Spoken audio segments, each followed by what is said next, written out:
IO9 presents The Geek's Guide to the Galaxy. And here are your hosts, John Joseph Adams and David Barr Kirtley. Hello, and welcome to episode 29 of Geek's Guide to the Galaxy. Hi, I'm John Joseph Adams. I'm the editor of several anthologies such as Wastelands and the Living Dead. My latest book is Brave New Worlds, an anthology of dystopian fiction. And other recent books include The Way of the Wizard and The Living Dead 2. And I'm also the editor of the magazines Fantasy and Lightspeed. And I'm David Barr Kirtley. My short fiction appears in books such as New Voices in Science Fiction and Fantasy the Best of the Year. And my newest stories are Cats in Victory in Lightspeed, The Skull-Faced City in The Living Dead 2, and Family Tree in The Way of the Wizard. And today on the show we'll be interviewing Orson Scott Card, author of the best-selling science fiction novels Ender's Game, Ender's Shadow, and Speaker for the Dead. He also writes contemporary fantasy, such as Magic Street and Enchantment, biblical novels, such as Rachel and Leah, and the American frontier fantasy series The Tales of Alvin Maker, beginning with Seventh Son. He's also the publisher of the online science fiction magazine Intergalactic Medicine Show. So this is an interview that we recorded back in December. As some of you may have heard, Orson Scott Card suffered a mild stroke on January 1st. An announcement on his website says, quote, "He is now back home retraining his brain so that the fingers of his left hand strike the keys he's aiming for. He will not be responding to most emails because his typing time must be devoted to finishing his fiction. But he is grateful for your good wishes and he promises not to die with any series unfinished. For the foreseeable future, OSC will not make any public appearances or undertake any travel. Since his speech is unimpaired, he will still conduct radio and recorded interviews," unquote. And so if you look at his blog on January 6th, he discusses his health in more detail. And so we certainly wish him the best and hope his recovery goes well. All right, so let's get on with our interview. Okay, so we're here with Orson Scott Card. Welcome to the show. Hi, it's nice to be here. So first of all, just tell us about your new book, The Lost Gate. What's it about? The Lost Gate is kind of the culmination of one of my longtime projects, one of my favorites, which I finally realized would only work if I set it in contemporary America. So what we have is a remnant of the families of the gods, all of the old Greek and Roman and Norse and Hindu, all the Indo-European gods are families that are still living here on Earth, but greatly weakened from what they used to be because about 1,500 years ago, Loki, or at least the latest Loki, went around closing all of the gates that led from our world to the world that these gods came from. Now, the world that they come from was originally settled by humans as well. So this is the planet, Earth is the planet where human beings evolved. But the magic arose originally on the other world. And so the families that are stranded here are severely diminished. They're unable to compete with the powers of science and technology. And so they kind of live almost in hiding, tweaking things here and there for their benefit, so that it's not as if there's no magic left. It's not what it used to be. So into this family is born a kid named Danny. Well, actually, not at the beginning of the novel. He's already 14 years old, 15 years old, I think, when the novel begins. And Danny doesn't seem to have any magical ability, which we all know is a fantasy cliche. Oh, the child without magic. But in this case, it's very dangerous because to not have magic could mean that you're Drekka, that you're not worth anything, and that they don't have to take you seriously. But it might also mean that you are a gate mage.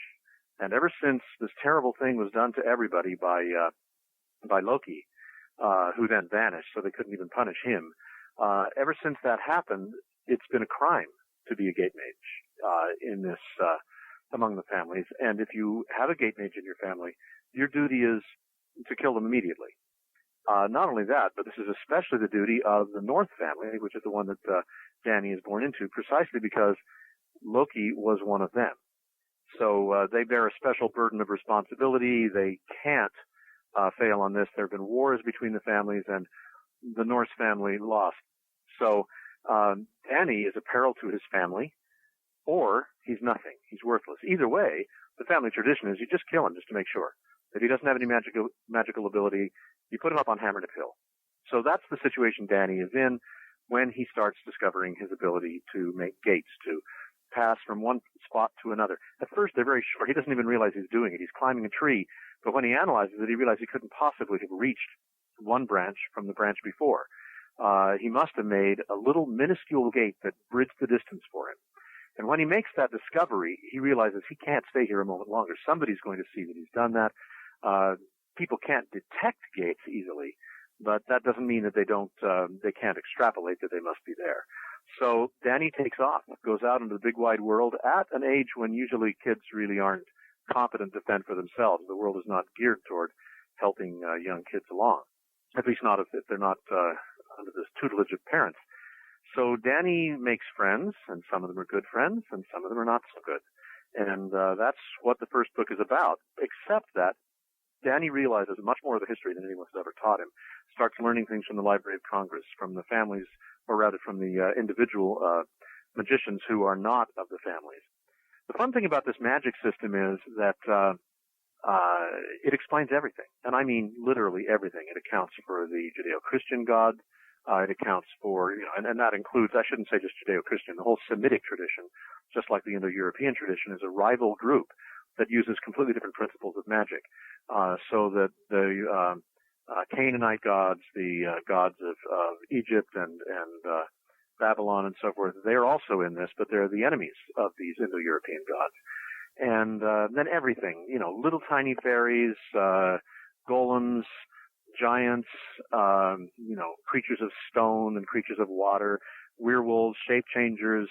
There's simply no aspect of magic that isn't accounted for, except vampires, because I hate vampires, so they don't exist in this universe. And so it's an everything explanation. Well, that imposes on me as a writer kind of a heavy expository burden. But fortunately, I finally found this. That's what kept me from writing this for years. But I finally have it. It works. You're immediately plunged into the magical universe. I hope people enjoy it as much as I do. And then at the same time, we have Danny pursuing the reopening of the gates, the reawakening of the old power. This is dangerous to him, of course, but one of the particular dangers is not just that other families might want to kill him. It's that there is a gate thief, somebody who, whenever a gate mage does show up, steps in, strips them of every speck of their power, and leaves them essentially magically, permanently crippled. He has to face that creature, whoever it is, and win in order to accomplish anything. So that's where he goes. We actually know who that gate thief is, though the gate thief himself doesn't realize it. And that's a character who lives on the other world, because half this novel, well, not half, about a quarter of it, but in alternating chapters, takes place on the planet, on the world of Westil. They call Earth Middlegard, and the other place is Westil.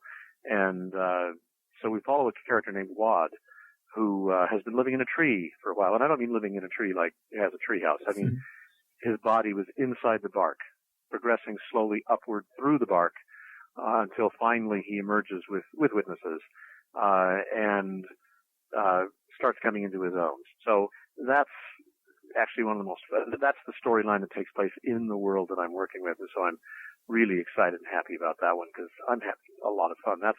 That's the book that I always planned to write. So you mentioned when you first got the idea for this book, fantasy wasn't selling as well as science fiction, whereas these days the opposite is true. Why do you think there's been that change? It's kind of, an obvious reason. Fantasy sucked back then, as a general rule, so it was hard to build up an audience for something as bad as most fantasy was. And why was it bad? Because the only thing anybody knew how to do was imitate Tolkien. So you had sort of genre, which was just, instead of a ring, we'll have a sword, man. And, the series has gotten much better than that. He's a good writer. But at the beginning, I started reading it and I thought, good heavens, if I wanted, if I want this, I can reread Tolkien. He's, it's still there.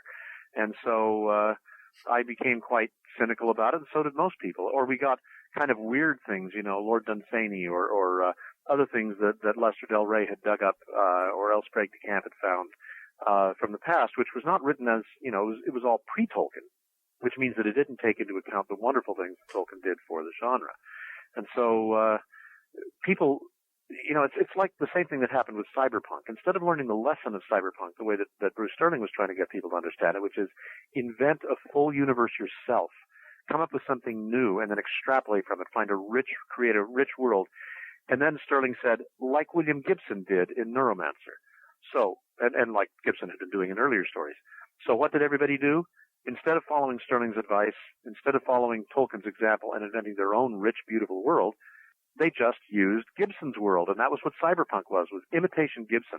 As a literary movement, it was one of the most pathetic ones ever to exist because it meant nothing. Nobody was creating anything of their own. But other people in fantasy began to learn Tolkien's real lesson, which was create a world so rich and so real that people come out of it feeling like they can speak the language, like they are one of the other creatures. And gradually people began to, in essence, write fantasy the way science fiction was written, the way the best science fiction was written, with full world creation. So you have your struggle with good and evil and your heroes and all of the stuff that is the standard of, actually used to be the standard of all of literature, all of storytelling, because the realistic novel was just a mild, small subset of what literature usually is, which is what we now call fantasy. And this deep world creation, that's the English contribution to literature. The French, Middle French romances, early Old French, all of the chansons, chansons de volant and earlier works were so full of decoration, so full of spectacle and costumes and, that stuff that slowed down the story, but that would have built up marvelous pictures of strange new worlds to the listeners. The English threw all of that out, and they would take the French story, and what they would do is invent fascinating motives for the characters. It was all about motive. People talk about Shakespeare inventing character. That's not true. Shakespeare was well within the English tradition. He just did it better than anybody else. And so what we have in fantasy as it's done today, which is largely, I have to say, an American writing tradition. The Brits are still doing their own thing as they always have, and it's wonderful, but it's not the same thing we're doing. And so when you look at something like George Martin's marvelous series, we are writing in that old English tradition of going for the realism, going for the nitty-gritty, not spectacle, not marvels, so much as tangibleness of creation. It used to drive me crazy in the era of bad fantasy that you'd have all these knights and warriors going around through a blighted, devastated land. And I go, okay, so what are you eating? How are you getting, who's paying for your armor? How do you pay the guys who make it? And the answer was they didn't have a clue. They didn't care. But I started doing it, and I'm just hardly the only one. I got a book called The Lost Country Life and realized this is it. This is how fantasy should always be written, because this was a book that takes you through a calendar year in a medieval, I don't even want to say village, at a medieval manor. And through the year, you see all the tasks that have to be performed, every bit of work that has to be done. And I realized, for one thing, this is worse than college. They had to learn way more than the average PhD knows, which tells you something about the PhD. But anyway, the result was that the first book that I wrote after reading that was my rewrite of Hot Sleep, which was called The Worthing Chronicle. And if you look at that, you can see all of my homework, unfortunately, but I was just learning how to do it. And the exciting thing for me was that I had things for these people to be doing before the cool stuff happened, while they were waiting for the life interrupted, all of the things that were occupying their time and attention. And it felt real to me. It was exciting. Well, everybody's doing that now, or at least the good ones are doing that now. And if they're doing it in fantasy, partly because science fiction is burned out. The cutting edge of science now is in areas where it's hard to even imagine how you'd fictionalize it. What's your string theory story going to look like? Who's in it? We had a spate of stories about black holes, about cloning. All those happened before we even had cloning, before we even discovered the first actual black holes. And now what do we write about? There's not much there. Every now and then there's a scientific concept. I still write science fiction from time to time, but I'm really still playing with the old tropes. The difference between science fiction and fantasy is trivial now. It used to be huge, but now it's trivial because fantasy has become so much more like science fiction. And science fiction kind of relies on science treated rather like fantasy. You black box your science so that you don't have to actually make sure that it would work. And so it becomes a kind of magic. Anytime you see anybody using faster than light travel or even relativistic time travel, we're not talking about anything that could happen in the real world. The energy required to get a spaceship up to 99.5% of the speed of light, which is where the relativistic effects start, it would take more energy than there is in the universe. It just can't be done. But it's still fun to pretend that it can, because as soon as you say it can't be done, then you start hoping that the scientist is going to come along and say, aha, but perhaps it can. But as it stands right now, science fiction largely is fantasy. It is now openly what it always was secretly, a subset of fantasy. So you're known for writing child characters that kids really relate to. Do you have any advice for writing child characters? I don't really write child characters. I write human beings. But this is just a sad fact of life that all the interesting things, all the interesting decisions about who a person is going to be or going to become usually take place well before they're 20, usually before they're 15. I mean, if you track the life of Tolkien and Lewis, for example, which I do, I'm teaching a course in their fiction this winter, and all the really interesting stuff, with the exception of the devastation of World War I, which is not trivial, but it's not formative, took place when they were children. And if you don't read about their childhood, you have no hope of understanding how they produced and why they produced the things that they did. Now, that's true of any biography. If you don't know how they grew, then how in the world are you going to make even a wild guess as to how their work was achieved? So when I'm writing fictional characters, in order to reach the interesting stuff, I have to start in their childhood. I have to essentially write a biography, only unlike real biography, where childhood is the era when there is the least information, when we have the fewest sources, I get to make it all up. So I have absolute, complete, total access to the childhoods of my characters. That's a wonderful luxury. Now, with Ender's Game, the point was that these kids were children. So that truly was a story about children. But most of the time, I'm not writing about children. I'm writing about people who start as children. Formative things happen, and then they go on into their adult life. It becomes a biography then. Like Songmaster, he starts as a child, and those are his formative incidents in his life. But before the novel ends, he becomes an adult. In fact, he becomes an old man. And that's how you see the fruition of all the things that happened in his childhood. That's how it all comes to mean something. And that's what I try to do with all my work. By the time we're done with the series that begins with The Lost Gate, and unlike Pathfinder, which is a trilogy, it will end in 3. I don't see Mither Mages ever ending. That is, I'm going to complete a major storyline, and I'm going to complete it in 3 volumes. Please, if Beth Meacham is listening to this, don't scream, don't cry. I really am going to finish it in 3. But it's going to have room to go on forever. I can go back in time. I can go forward in time. This is a full, rich, real world that I'm working with. So I'm going to be writing Mither Mage stories for the rest of my life, and enjoying it more than almost anything else I do. So I moved these people into adulthood, but here's the odd thing. When I moved Ender into adulthood, I skipped basically from the end of Ender's Game to the beginning of Speaker for the Dead. 3,000 years had passed. In his own personal time, he'd gotten to be about 35 or so. So he was a grown-up, but the readers missed it all. They missed all the stuff in between. And, it left kind of a gap. It left a hole. Plus, people who'd fallen in love with the child found the man. And in the real world, too, adults are kind of less likable and more boring than children as often as not. And so it didn't have the same, it didn't deliver the same reward to the reader that the original book did. Can't help that. That's just the way things go when people grow up. But that's, my Alvin Maker series. Alvin starts as a child, but, before we get halfway through the series, he's definitely an adult, and it continues through his adult life. So, I don't write children. That's not my goal. I write humans, and then if I happen to find that I can start when they're adults and still tell the story, I do. I didn't go back into childhood in Empire and Hidden Empire. But when I'm doing something like the standalone novel Sarah, about the wife of Abraham in Genesis, I start with her as a child and end with her as an old woman. It's a biography, and that's what I do. So you worked in theater for years before turning your hand to fiction. What were some of the lessons you learned doing that? The best thing about the theater is the best training. You know, people say, how should I train to become a writer?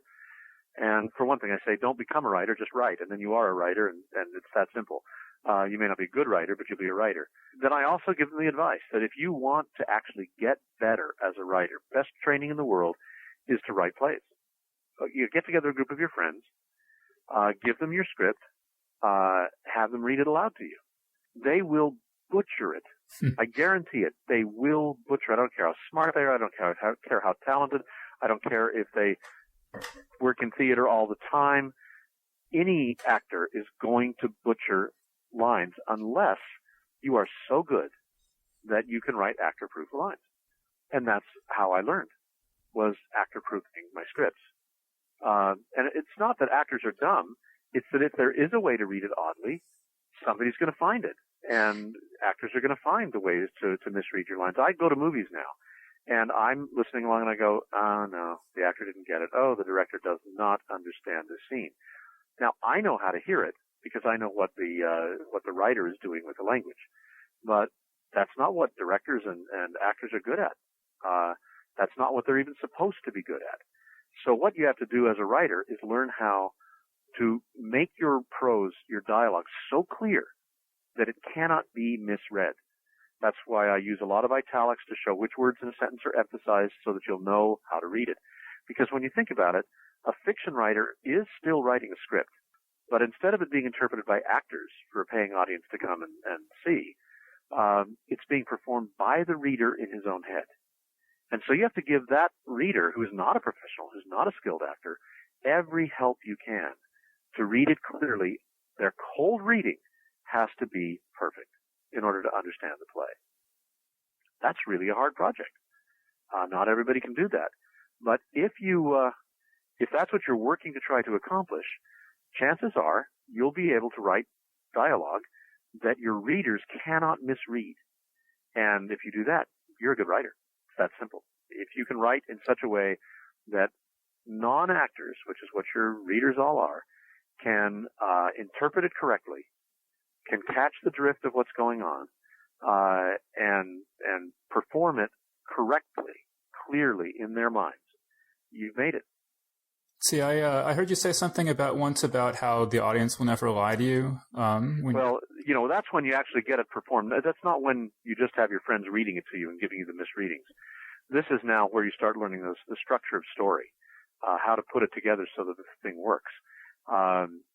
So when you're watching a play, after the play, everybody lies. Oh, it was wonderful. I loved it. Oh, you're so talented. How do you do this? And, the more theatrical they are, the gushier they get. But none of it's worth it. That's all crap. Because that's just good manners. In Hollywood, you're a genius means hello. And so, what you have to do is you stand at the back of the theater and you watch the people watching your play. They will not lie to you. They will absolutely tell you the complete, honest truth about what you've written because they vote with their butts. Sounds crude, but it's true. They shift in their seats. If things aren't working, then the audience starts moving. If several people turn and talk to somebody near them at a moment, then that means you don't have the right stuff going on stage. It's slowed down. They feel that they can direct their attention somewhere else without missing anything. Because even if you miss a line, even if something is mumbled or, heaven knows that was it Dark Knight, the Batman thing, where so much of the dialogue was absolutely unhearable. It was so badly recorded and so overshadowed by sound effects and score and so forth, that you could often not hear anything. You couldn't understand at all what was being said. But I never turned and asked anyone near me what was being said because I didn't dare. Too much was happening too fast, and I cared about it. But if I hadn't been that engaged, if I hadn't been that involved, then of course I would have turned to somebody and said, "What did he say? What did he say?" And then we would have been lost to the scene for as long as it took me to find out the information I wanted to find out from the person next to me. That kind of thing, or even coughing. You think, well, they're coughing because they needed to cough. No, They needed to cough for 15 minutes. They only coughed when they realized they needed to cough, and they realized they needed to cough when you lost their attention.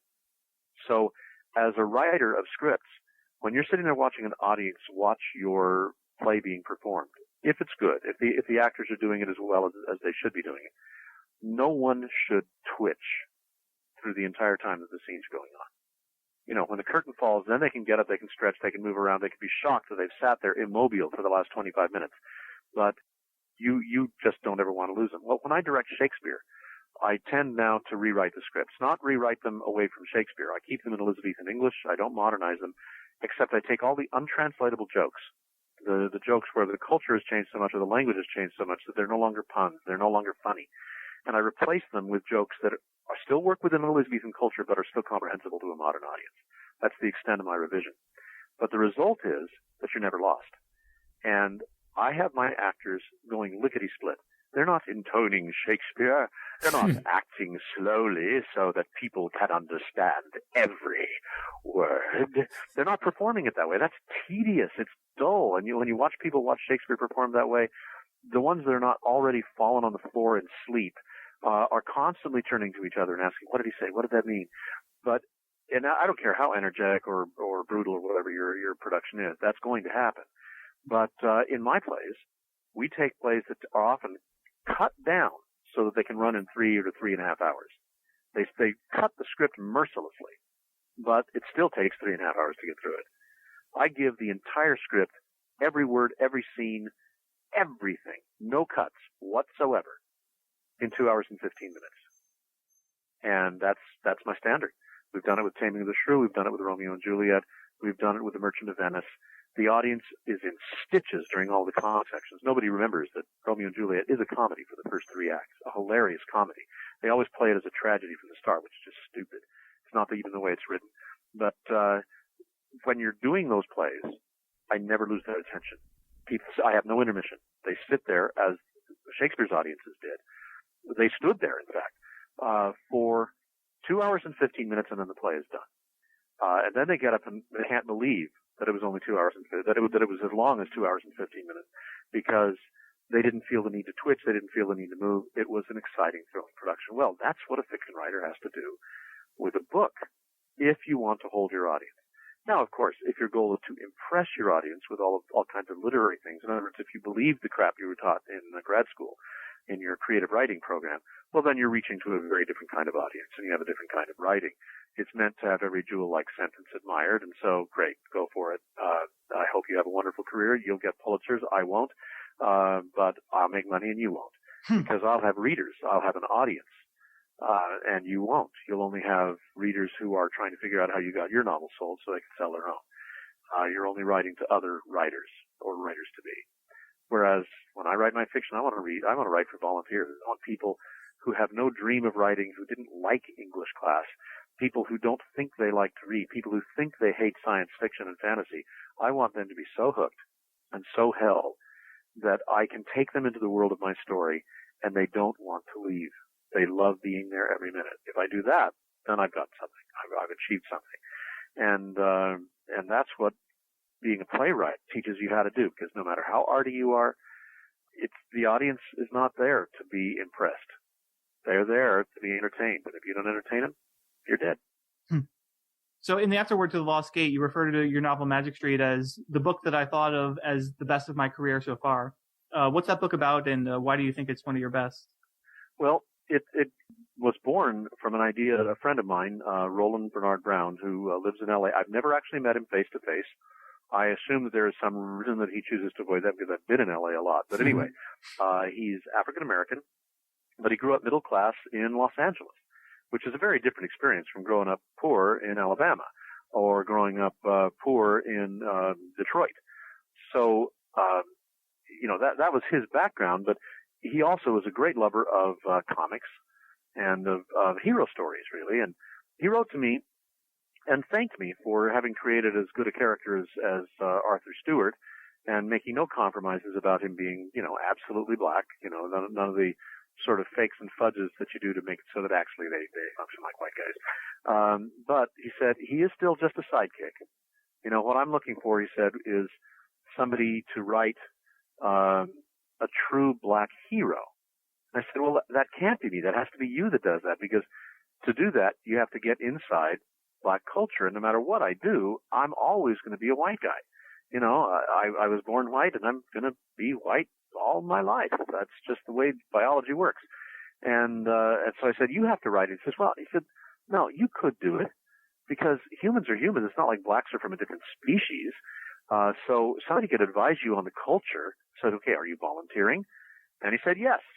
So, and it's funny, I didn't actually need very much advice, partly because I actually know kind of a lot of black people here in the South, and some good close friends who are.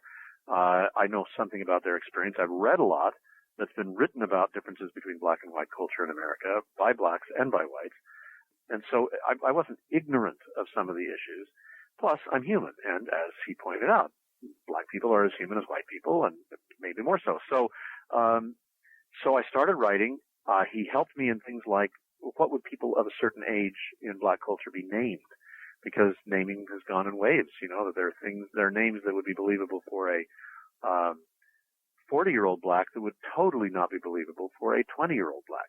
And so he gave me name lists, just told me stories of his upbringing, of what it was like to live in a black neighborhood. I used all of the stuff that he gave me as faithfully as I would if I were writing a science fiction novel set on another world, because to me it was another world. And the result was that it's some of the best writing in my career, because I was really paying attention to the world creation and to the culture in a way that I'd kind of gotten a little lazy about. I hadn't been doing it as I should have in recent years. And so, not that anything I was doing was bad. I was just falling into ruts, if you know what I mean. And so I finished the book. I was really proud of it. It went in directions that I never expected. I had no idea that when I started it, I was going to be writing a book that was in many ways about Shakespeare. How does that come up? But it did.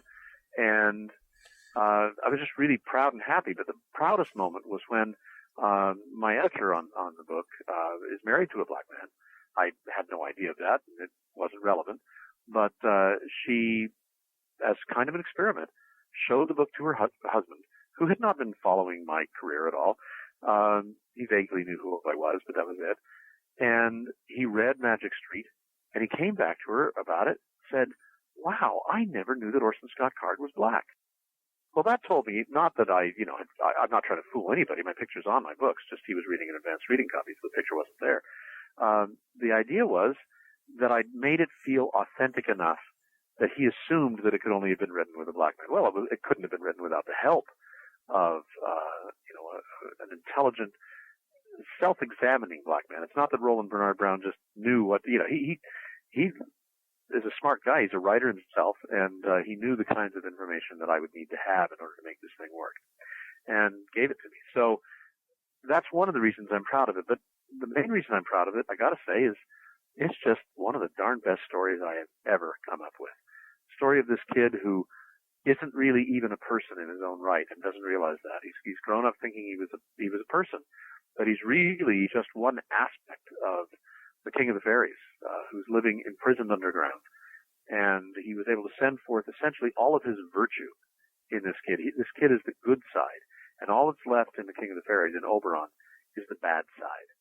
And obviously this means that the guy who's left down in the underworld as the King of the Fairies is kind of an evil son of a bitch. So the storyline is about overcoming the King of the Fairies.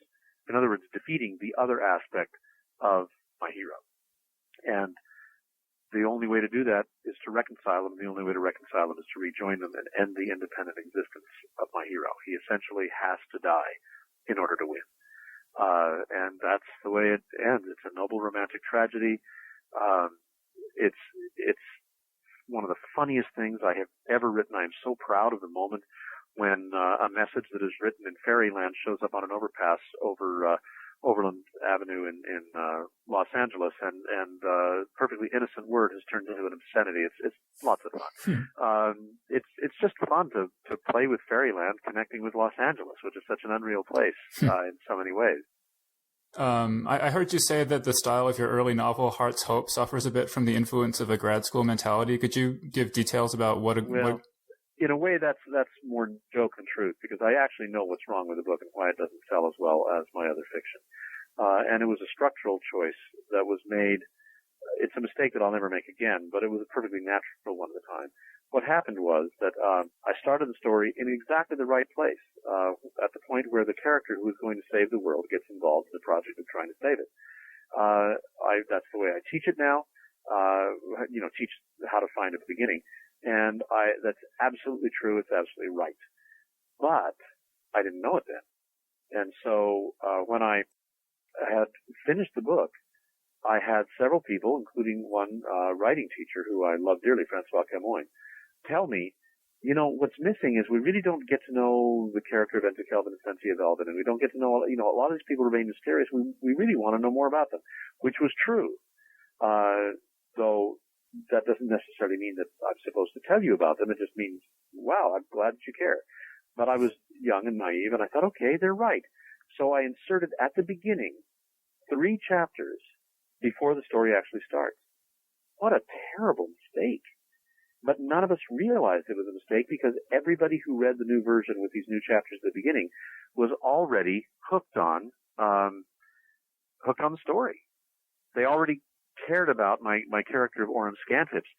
And so even though they didn't get to his story until, 100 pages in or 80 pages in or however many it is, they didn't miss it because they already cared. As soon as it went out to an audience that hadn't read it in the correct original order, it just didn't work. It couldn't work because I'd blown it. It was, I'm drawing a blank on it's the C.S. Lewis with the Chronicles of Narnia. Some moron in the publishing company, and I say that in the nicest possible way, some complete, utter idiot who should have been fired for even suggesting the idea, has republished the Chronicles of Narnia in the time order of the story. It is a vile thing to do. It's destructive of the work, because what they do is take The Magician's Nephew, which is the creation story of the world. So indeed, it is the earliest story in the series, but it was the 6th book. By the time we get to that, we love Aslan. We adore the few characters that remain. We enjoy finding out about the uncle because we already know him. They already matter to us. But if we start with them, Lewis didn't even write those to be the beginning point. He doesn't do any of the things you do to help introduce characters, to introduce the world. So you're actually plunged into a late part of a story that's been going on for a long time, and it's boring. It's a terrible beginning point. And Lewis himself, if he didn't want it in that order, he lived long enough to put it in that order. He could have done it. He chose not to. And so I'm teaching a class in Tolkien and Lewis this winter, and I am forbidding my students to read it in that order, because it's so subversive of anything that Lewis had in mind. Just an evil thing to do. And so that's what I did to myself with Heart's Hope, which is really, if I say that person was stupid and should have been fired, well, yes, I should have been fired as the author of Heart's Hope because I was incompetent. But I didn't know it. I hadn't learned it at the time, and now I do.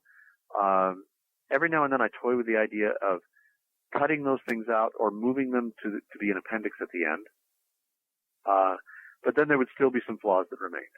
And one of them is that I have a Lady or the Tiger ending, which is a really bad idea for a full-length novel where you invest that much time in it.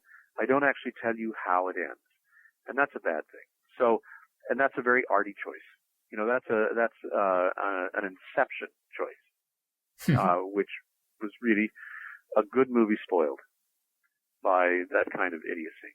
So, these things happen. People make their choices. The audience pays for them.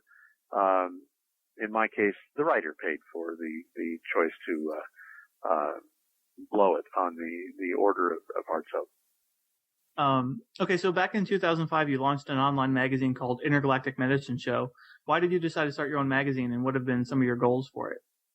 Well, I wanted to start it partly because the magazines that remained, they were all shrinking like crazy, except Analog. Analog does hard SF, but Asimov's and FNSF both tended more and more to be doing edgy fiction in the sense that, edgy doesn't actually mean that you're innovative anymore.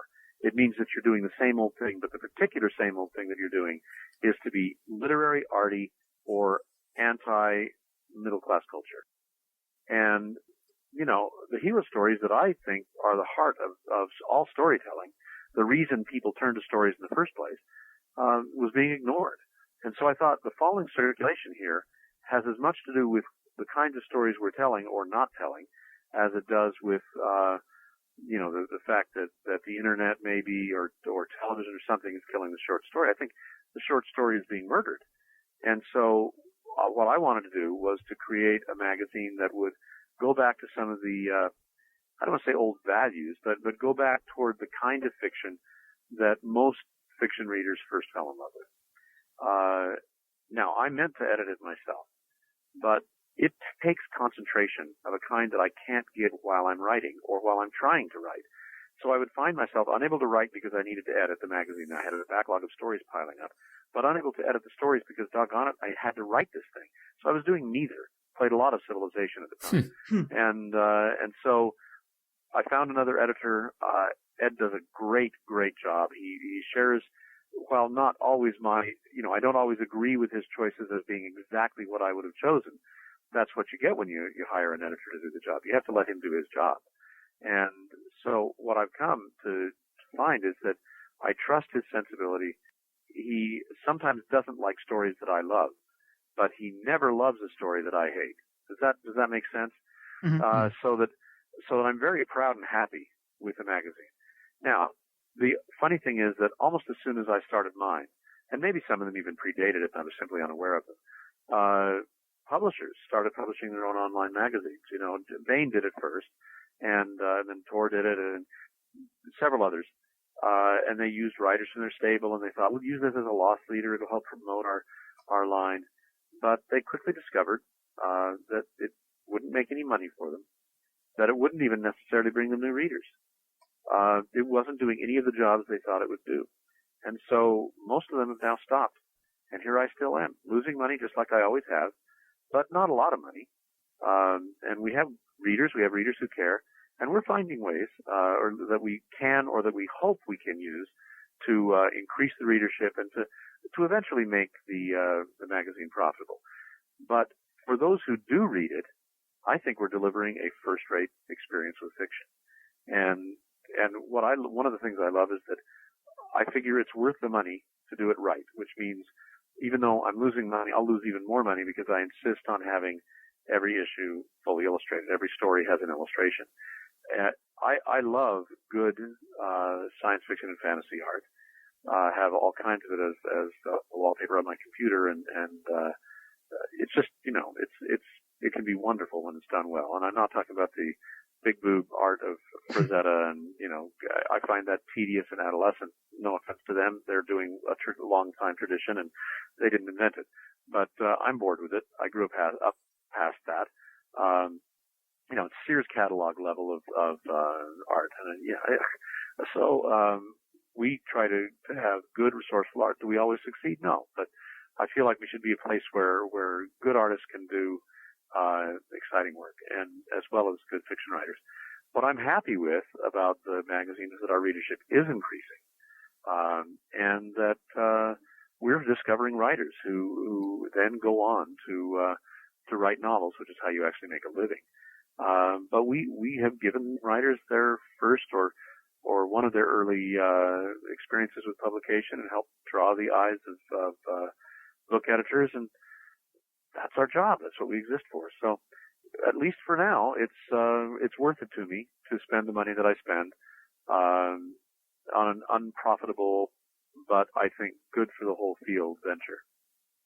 So you've also recently been doing some work in comics. What's that been like? That was a complete accident. I don't actually like comics. I don't like superhero comics. When I was a kid, I did like a few of the Superboy comics. That was it for superheroes for me. All the others I just found boring.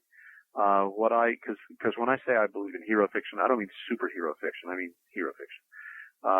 And the costumes were just always looked stupid to me. I thought, why would he wear that? I wouldn't wear that. Nobody would wear that. But of all of them, the comics that I did like, Scrooge McDuck, Huey, Dewey, and Louie. I loved that. I loved the Chipmunks, Chip and Dale and Donald Duck. They were funny. And I liked Classics Illustrated. Until just a year ago, I had never read David Copperfield because I'd read the Classics Illustrated version. So why did I need to? Got me through grad school. But anyway, anybody who thinks Comics Illustrated, it really does help you on the graduate record exam, but that's okay. Different thing. Anyway, so Marvel approached me. One editor contacted me and said, "Would you be interested?" I said, "Well, the form, the graphic, the illustrated story, sort of drama in freeze frame, really fascinates because it's like writing a play, only you can draw anything, so you don't have to have the expense of building a set. I'd love to do it, but I don't know of anything within the Marvel universe. I don't have the time in my life to go back and read, so I'm really immersed in an existing universe." And Nick understood that as a limitation, but about every 3 months, not often enough to be annoying, but often enough to keep it at the top of my pile, my mental pile, he would call me up or email me. Actually, he would email me and say, "Well, have you had any ideas about something you might do with us in a comic book format?" Of course, I realize how annoying this will be to people who've been dying to break into comics. They're going, "And here's Card. Oh, they're asking him." Well, yeah. I mean, I earned the right to get that by writing Ender's Game and a bunch of other stuff. And 25 years later, then they come to me and start asking me, "So you write Ender's Game too?" And then 25 years later, they'll ask you. That's one of the ways you can get into writing comics. But he then came to me with Iron Man. And I had to, when I found out, I'd never seen an Iron Man comic in my life, but when I found out what Iron Man was, what I said to him was, "Nick, this is, I already don't like superhero comics, but this is the single stupidest idea I have ever seen. I can't believe that anybody would ever read this comic because it's, the guy is a drunk, a playboy, runs a multinational corporation, which, by the way, is a full-time job. He is an inventor, world-class inventor. Okay, so he's Thomas Alva Edison and Bill Gates and Hugh Hefner, and he wears the suit. Okay, come on. How does he even find time in the day to do this stuff? And the kind of person who becomes a world-class inventor, generally speaking, doesn't need to wear the suit, or at least, once he starts drinking and becoming the total playboy guy, he's no longer functioning in some of these other roles. So then Nick says, but that's the beauty of it.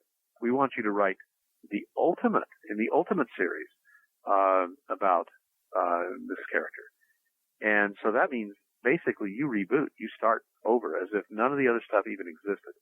And I said, okay, so I can invent the character who would actually need to wear a suit and be smart enough to do all of this stuff and be able to run a multinational corporation and would have a reason to drink. And he said, yeah, you can, we'd love it if you found a whole new storyline to make that happen. So I did. Now, I was expecting the diehard fans of Iron Man to just scream, to just hate everything that I did. But instead, they were very generous and open-minded, and some people liked it. So it makes me feel really good. I'm very proud of my work on that series. And as long as I didn't actually get death threats from the diehard fans, I felt like I did a pretty good job. But that didn't make me a fan of superhero comics. I'm still not. I go to the movies, and if they make them feel real, like the latest round of Batman stuff, then great. I'm along for the ride. But if they're empty and stupid, like the Superman reboot that they tried, then I'm not. I don't care. I don't walk into the theater going, X-Men, cool. I walk into the theater going, X-Men, oh, please don't wear the suits. And they didn't, bless their hearts. It's I still have a love-hate relationship in terms of the existing superhero comics. But I'm really thrilled with what Marvel has been doing with my books, literary adaptations. Of course, those don't sell like superhero comics. And nobody expects them to, fortunately, or else they would have written me off as a failure long ago with these books. But they're doing very well for the kind of book they are, for being literary adaptations. And so nobody's complaining. They've earned out the advances, and it's working pretty well. But what I'm really thrilled with is Christopher Yost, for example, who did the initial scripting for the Ender's Game series. Far and away, he has done the best job of adapting Ender's Game to another medium that anyone has ever done. Far better. I mean, parsecs better than any of the movie scripts, including mine. You know, if he had a reputation as a screenplay writer, I could probably sell somebody on having him do the screenplay. Even so, he's still my fallback. I'm still hoping that if we can't get a good script any other way, that I can talk somebody into letting him write it, the Ender's Game movie. But the fact is that right now we have an excellent plan for the screenplay. We have a terrific writer doing it, so it'll probably work out, and it won't be Chris Yost's gig. But in the meantime, his comic adaptation stands as being absolutely wonderful. He gets it. The story of Ender's Game is actually there in those pages, which makes me very happy and proud. The art's been terrific. We've got wonderful artists working on the series. My longtime collaborator, Aaron Johnston, and I are, you know, after Aaron wrote some of the scripts for various Ender books, we're now writing together the scripts for the Formic Wars material, which begin as comics, and then the novel adaptations are coming out after. So I'm kind of committed to using comics to develop some of my stories, though I'm not going to be writing very many scripts myself directly, for the very good reason that it takes me every bit as long to write a comic book as to write a novella. And two of those, that's a novel. And so if I wrote a lot of comics, if I kept writing five book comic arcs, I would end up destroying my career as a fiction writer. And my fiction makes me about 75 to 80 times as much money. I got to do this first. So what's the status of the film projects? The movie's still alive. We have Gavin Hood directing. That still was supposed to be a secret, but somebody spilled the beans. And, somebody leaked it. Once it's leaked, it's leaked, so I don't have to pretend I don't know. Well, I never pretended I didn't know. I just admitted that I couldn't talk about it. But now I suppose I can, because everybody knows. So Gavin's doing it, and he has a military background. He was in the South African military, little known fact, and learned a lot about command while he was doing it.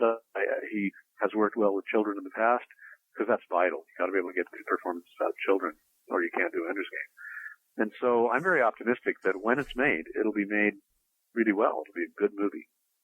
That's sort of my bottom line, is that I want it not to suck. I'm only going to get one shot at this, I don't get a lot of chances to have Ender's Game made as a movie. So the only power I have is to try to keep it from getting made until we're ready to do it right. And I've done that, but I think we're now ready to do it right. How about some of your other, I heard like there was going to be a Dog Walker movie, and are there others? We've been working on it, but, nobody will fund me on anything until they see how Ender's Game does. But Ender's Game is actually one of my very hardest books to adapt. It all takes place inside Ender's head. And inside the head is where movies cannot go. They are a superficial medium. You can only tell what can be seen. And so it's just, devilishly hard, because I have things that are much more filmable. I mean, Enchantment would make a brilliant movie. Well, we were right to the point on that one. We had an A-list actress in the lead. We had a terrific screenwriter. We had the right plan for it. We had a producer who, she was producer on Shrek. It was not going to be an animated film, though. Live action film. And we were right to the point. And then Disney's Enchanted came out. And everybody panicked. Oh, no, this is too similar. Well, it's not similar at all. But it had Enchant. Right? And suddenly the project died because everybody in Hollywood is superstitious. And, this will give it the evil eye. It's basically the attitude that you see. Things get close. Right now, we're very, very close to getting funding together to do my Alvin Maker series. And frankly, I'd almost rather see that than Ender's Game. It's much more filmable. And it's a really effective story. It's close to my heart. So we'll see what gets made first. The truth is, though, the irony is that I really disapprove of the fact that in American culture we regard movies as the highest art form. You know, if a story is really good, if we're really moved by something, we go, oh, they got to make a movie of it. Yeah, as if we were saying they have to make it come real because the movie makes it real. And I'm thinking, I've already given you the book, which is far more complete, has far more greater depth. Movies cannot even touch novels for the depth that you can achieve, for the power, the emotional power of the creation. And if you want to have it so that you don't have to be looking at a page while you're doing it, well, then listen to the audiobook. That's the best way to experience literature anyway, is having somebody else read it to you. But that's the way the culture is, so everybody expects it to be a good movie. At least I can do this. When I make deals with movie studios about this or that project, one clause is always in there. There can be no book created in association with the movie.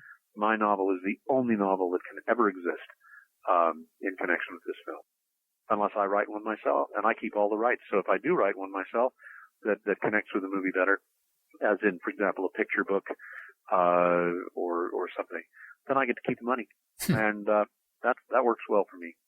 So nobody's going to be sitting up creating a novelization of the butchering screenplay of Ender's Game. Ender's Game itself is the only novel. That's sort of a minimum, I think. Yeah, I heard you say that you sort of would view the film as like a trailer for the book. Yeah. I didn't remember saying that, but it's true. And that was our interview. So thanks so much to Orson Scott Card for joining us on the show. Yeah, we want to give a special thanks to Orson Scott Card for being so generous with his time. We ended up recording lots and lots of material for that interview. Actually, more than we could really use on the show. And but it's all good stuff. And so we decided that what we were going to do is, release some bonus material. So we have about 20 minutes of questions that we had to cut. And we're just going to make that available on our website. So if you haven't had enough Orson Scott Card interview, you can go to geeksguideshow.com and go to the post for this episode 29, and we'll just have a link there to the MP3 file, and you can listen to some other extra material from that interview. And so now we're going to, speaking of mither mages and things like that, we're going to talk some more about wizards. And I've mentioned before on the show that, when I was a kid, my favorite book series was Robert Asprin's Myth series, which is about an apprentice wizard. And in one of the books, there's an author's introduction in which Robert Asprin kind of talks about how he got the idea for the series. He felt like this is in the 70s, that the fantasy field had been growing increasingly solemn and grandiose, and he thought it was long overdue for some good lampooning. And that since fantasy was always full of brawny barbarian swordsmen hunting wizards, he thought he would take the opposite tack and write his story from the point of view of a wizard. And that just strikes me as really interesting, looking at it from the perspective of today, because today fantasy is full of stories about wizards. You've got Harry Potter and all this stuff, that's sort of almost the standard mode for fantasy stories, to tell it from the point of view of a wizard. Whereas I can't think of the last time I read a story told from the point of view of a brawny barbarian swordsman. Yeah, that's interesting. That there has been that shift. I mean, for a while there, sword and sorcery really was the pinnacle of the fantasy genre, and then sort of epic fantasy sort of started to take over, which is sort of a slight distinction in some people's eyes. But the epic fantasy focuses more on the grand or epic scale of it, as the name implies, whereas sword and sorcery tend to focus on the sort of a lot of fighting, a lot of action, and so the sort of barbarian type characters, the sort of Conan the Barbarian type character was much more prevalent in those stories. And I think it's harder to have a barbarian type of character as your focal point if you're trying to tell this big sprawling epic tale. I mean, that might be part of it. And I mean, everything since Harry Potter came out has certainly is largely influenced by the fact that Harry Potter was so popular, and everyone realized that, hey, people like reading about wizards, and so I'm going to tell my story about a wizard. And I mean, it's not like Harry Potter was the first to do that, and not even the first to do wizards in school. I mean, are you familiar with the Diane Duane series? So You Want to Be a Wizard? I have heard of it, but I haven't read them. Right. So yeah, I mean, those have been around, for at least several years before Harry Potter. I'm not sure how many years before off the top of my head, but my niece was a huge fan of those, and actually, I have kind of a funny story about that. for my niece's birthday one year, I wanted to get her something nice. And so she was really big on the So You Want to Be a Wizard books at the time. And so I was like, oh, well, maybe I can just get Diane Duane to sign like a copy of the first book for her. Well, it turns out Diane Duane lives like in Ireland.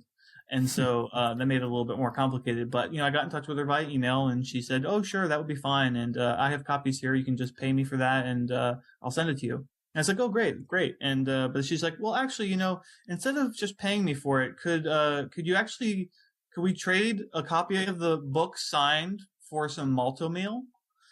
And I'm like, okay. Apparently where she lives in Ireland, she can't get the malto meal she likes. What is that, malto meal? Yeah, it's like some kind of oatmeal type of thing. Huh.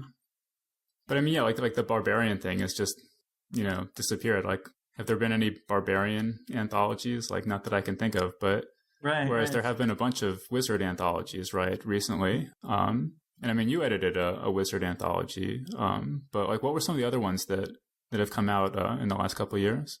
Well, Jack Dan and Gardner Dozois had one called Wizards that came out from Berkeley. And, that was an all original book. It had a bunch of, top fantasy writers in there. I don't know. That's the only one that actually immediately comes to mind for me. I mean, did you have others in mind? I don't know. Didn't you read a bunch of them, like, to pick out stories for Way of the Wizard? Like, wasn't there, like, the Orson Scott Card story? Didn't that come from, like, Magic Inc. or something anthology? Oh, right. Yeah. There was a DAW anthology called Wizards Inc., I believe it is the title. I mean, those are actually the only two that really come to mind, though. And for Way of the Wizard, I mean, it was about half reprints and half originals. I didn't actually end up reading a lot of stories in other Wizard anthologies. I found the stories just like elsewhere because, Wizard stories appear everywhere. Any kind of fantasy anthology is prone to have a Wizard story or the magazines that publish fantasy are, pretty likely to have a Wizard story here or there. So, yeah, I mean, I sort of found them all over the place. I mean, you set up sort of this database, right, where people could recommend stories. When did you like come up with that idea, or were other people doing that before you? Like, where did that come from? I think I came up with that on my own. I don't remember if I got it from somewhere else, but I mean, I don't remember anyone else doing it for anthology specifically. But I first did that when I did my Living Dead anthology, just because I wanted to solicit recommendations from people, and I wanted to, because like people who read science fiction and fantasy, I mean, like they tend to have like favorites that just stick in their head and they remember it forever, and they like to, share those recommendations with friends and other people who like the same stuff that they like. And so I just figured, I could do that, and I can sort of reach out and use the power of the internet to help me find stuff that I might not find otherwise. And it also just cuts down a lot on my research time. I mean, because I do a lot of research when I assemble all these anthologies, because not as much for something like Way of the Wizard, where it's like half originals and half reprints, but like something that's all reprints, where like, for instance, for Brave New Worlds, the dystopian anthology that I just did, that book is supposed to be specifically like, the best dystopian stories of all time, right? So for that, like I had to do so much more research because, I really want to survey the entire field as much as is possible, so that I can honestly say that, yes, I've surveyed the field, and I think that, these, 30, 40 stories, whatever, these are what I think are the best. It's kind of funny, like sometimes when you do these reprint anthologies and then, and the book will say like, this book collects the best zombie stories of the last 30 years or whatever. And then people will write angry reviews saying like the Stephen King story in this book is 20 years old. What the hell? Yeah. I don't know. Well, reading comprehension isn't always the best with some readers, I mean, but I hope they paid more attention when they're reading the stories than they did when they're reading the cover copy. But yeah, I mean, that's a little annoying when that happens, but whatever. But I was going to say, like with Way of the Wizard, that was it was an open anthology, right? So, and it seems like most anthologies, are sort of invite only, or but Way of the Wizard was one where sort of anybody, could send a story and you would take a look at it. Yeah. I mean, how many stories did you end up looking at? How many like wizard stories did you end up looking at for that? Way too many. There was over 1,000 submissions for it, which is great from an editor's point of view in the sense that, you really want to have a lot to choose from. But it's kind of bad because you're like, well, I got 1,000 submissions and I'm going to use, like 30 something stories total in the book, and which half of them are going to be reprints. So I think there's like 16 originals in the book. So basically, 1,000 stories got submitted, but 16 ended up in the book, so it's like, that's rough.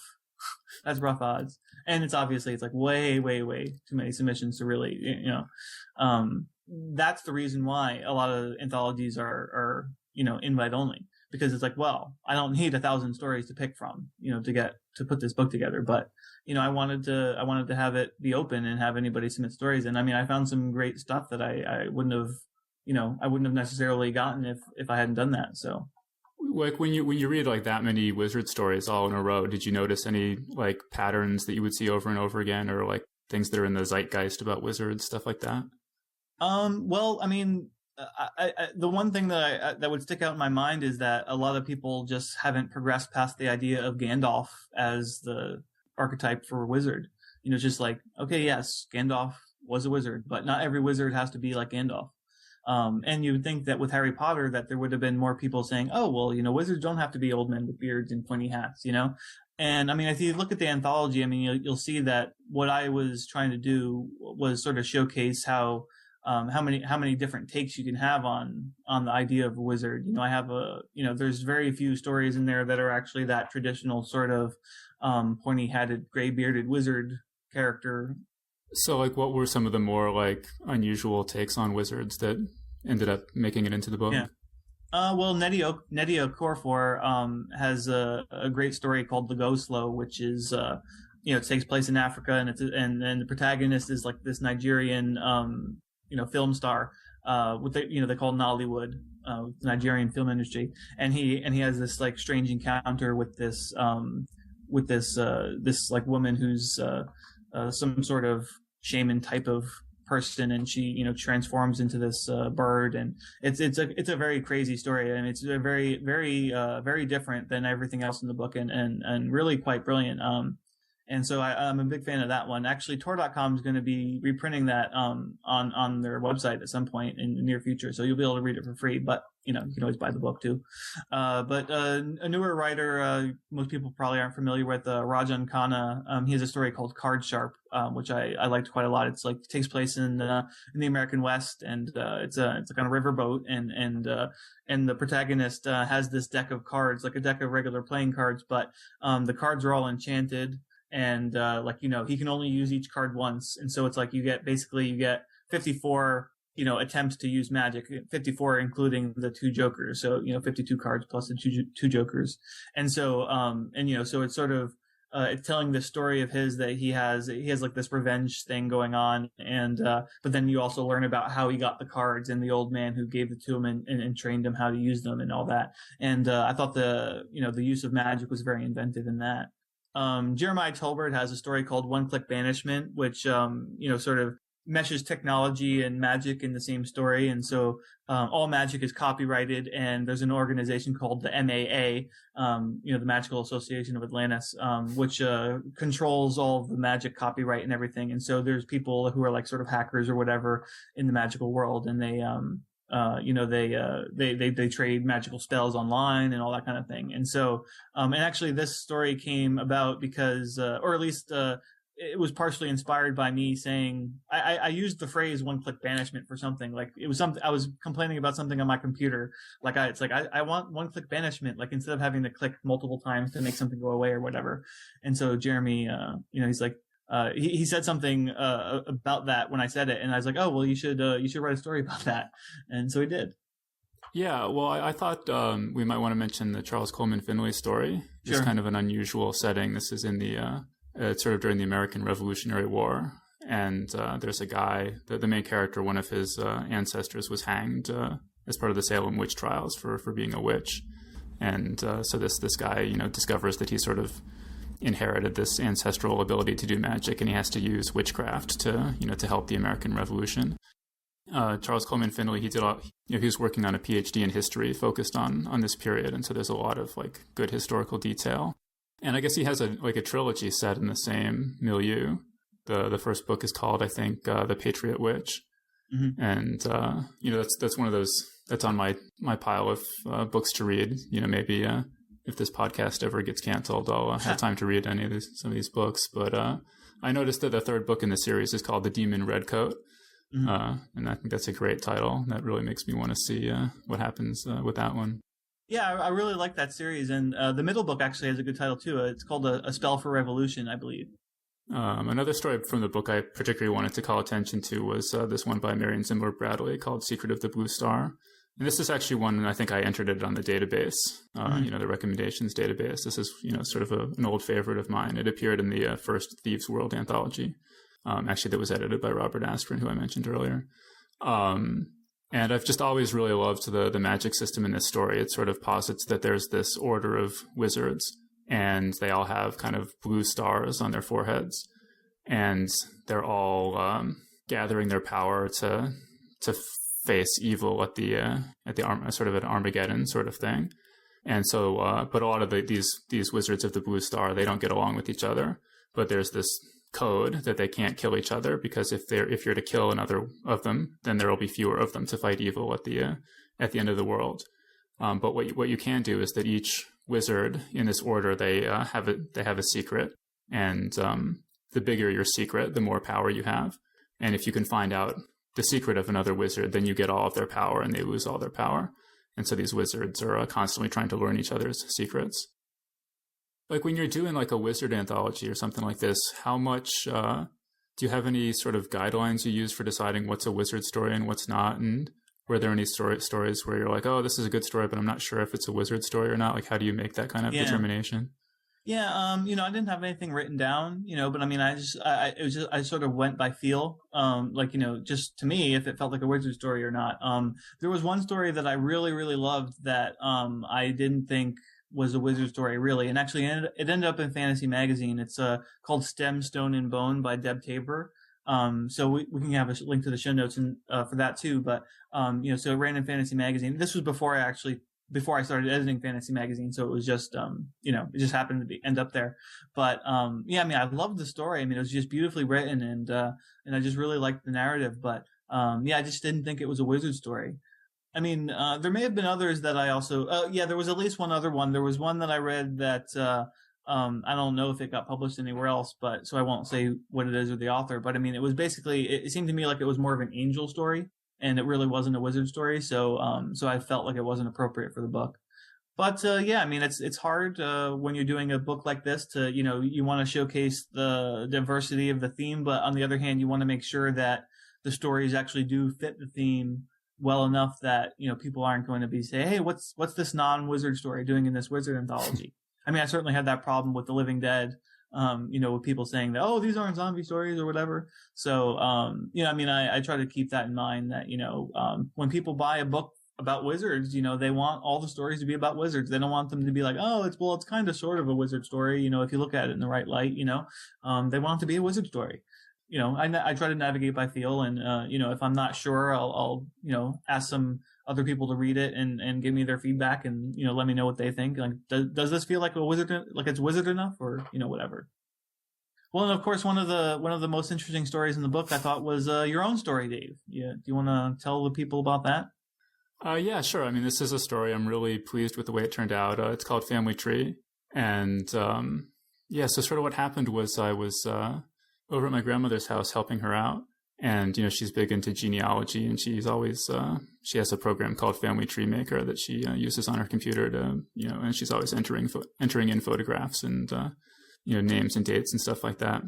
And so I was just kind of wandering around the house, and I happened to look at the box for that, and I just saw Family Tree, and it just sort of gave me this idea for, like a family, and they would actually live in a literal tree, and that the tree would grow new branches each time a new member of the family was born, for that person to live in. And so I was thinking about that for a while. And I was imagining it as sort of more of like a surreal kind of story. And then, John mentioned that he was working on this wizard anthology, and, encouraged me to submit something for that. And so I had this idea about this family living in this big tree, and I was like, is there any way that this could be a wizard story? And then sort of the more I thought about it and kind of played around with the idea, the more and more it seemed like, it had to be a wizard story, that was really the only way it was going to work. And so what I eventually came up with was kind of this story where there's this powerful wizard, and he created this tree for his descendants to live in. And his ghost still sort of inhabits the tree. And so he still kind of has this unhealthy domination over his descendants.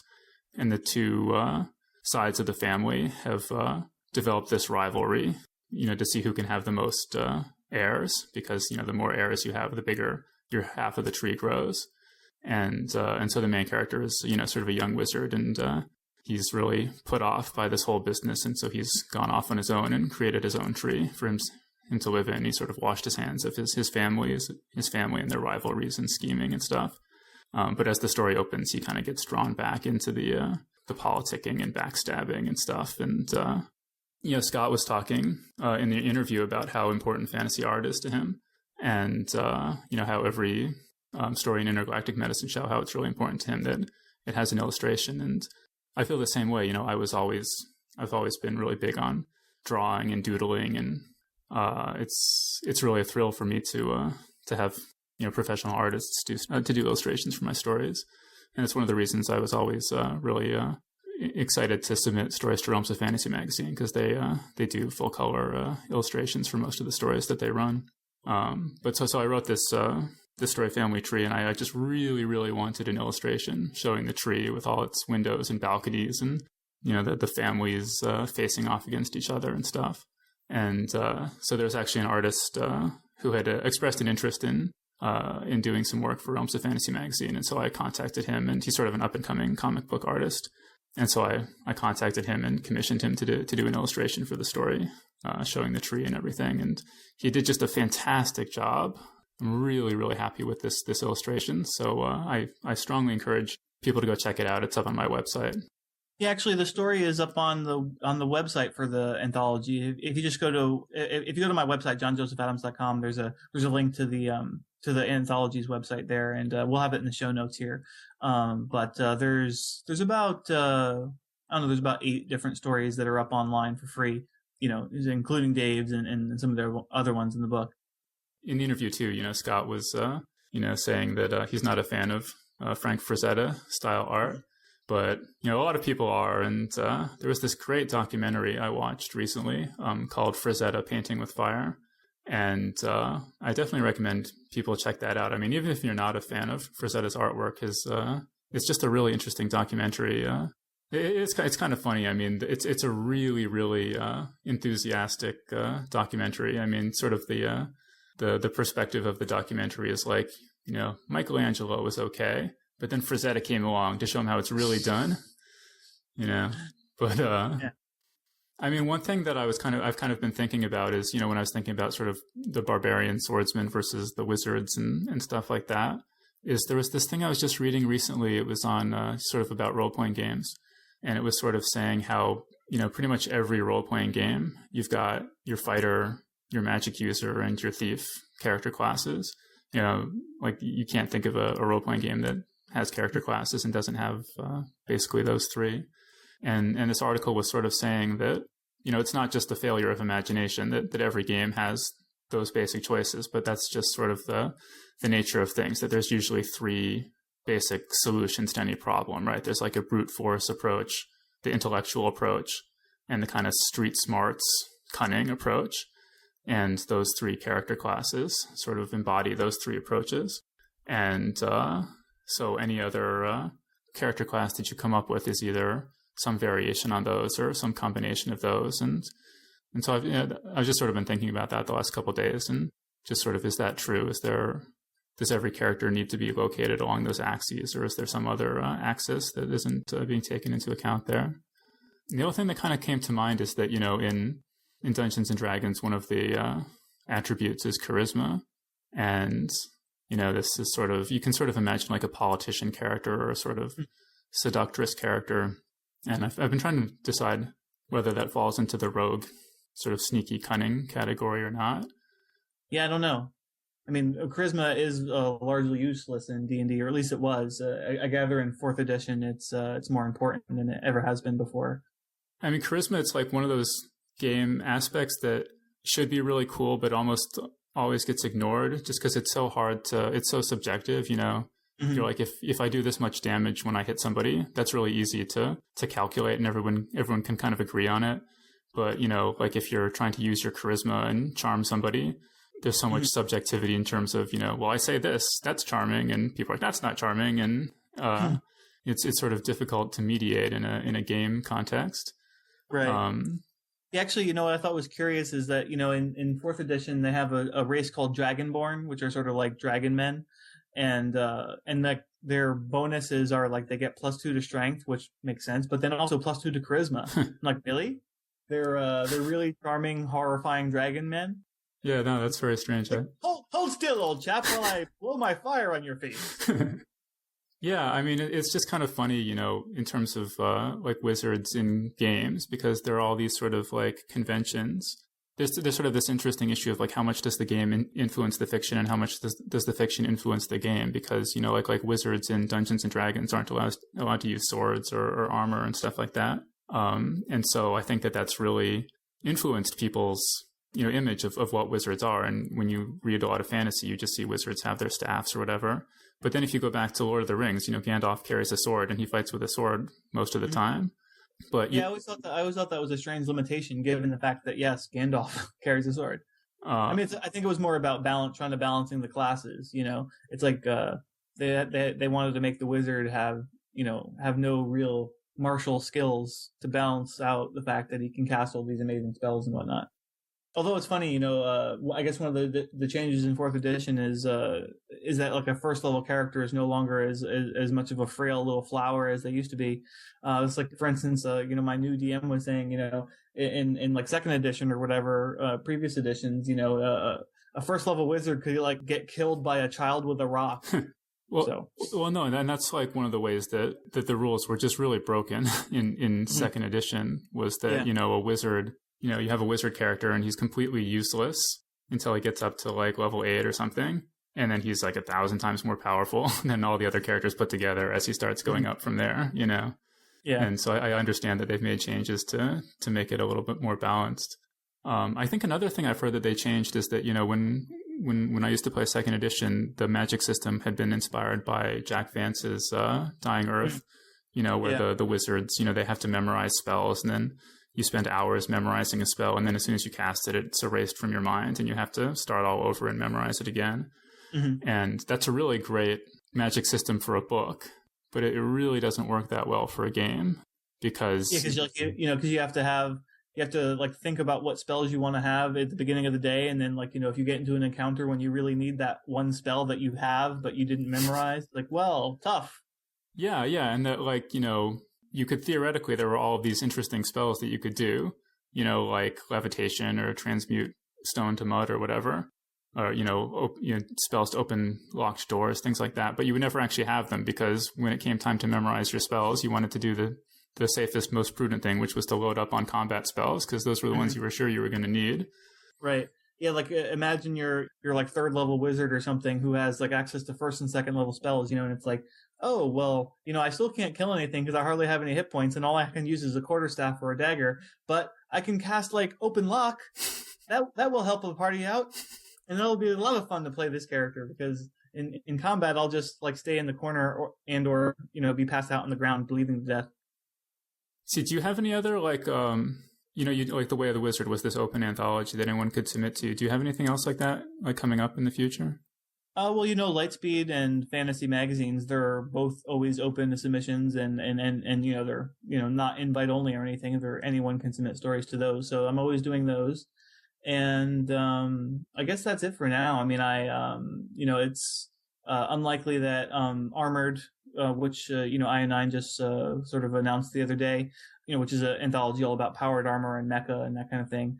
That's probably not going to be open, just because I have a very limited amount of space, and I already have like a ton of authors who are interested. And actually, after the IO9 article came out, like I got a bunch of other authors who I'm familiar with their work, and who just like emailed me. It's like, oh my god, you gotta let me write something for that. So I'm going to have way more material probably than I could possibly use. So, but yeah, I mean, in the meantime, Lightspeed and Fantasy are always open. So, if anybody wants to submit something, then that's the way to do it. And since now I'm doing both fantasy, which publishes fantasy, and Lightspeed, which publishes science fiction, it's like, basically anything you want to write genre-wise, you can submit to me. And that was our show. So thanks everyone for listening. Let's see. So Geek's Guide to the Galaxy is up to 25 ratings on iTunes. So thanks to everyone who's rated it so far. Can we get up to 26? We'd really like to. Maybe you listening right now can be the one to put us over the top and get us up to 26. And of course, go and check out the bonus material from our Orson Scott Card interview over at geeksguideshow.com. And as always, we're accepting donations. So if you want to help us out, that would be great. And we'll see you next time.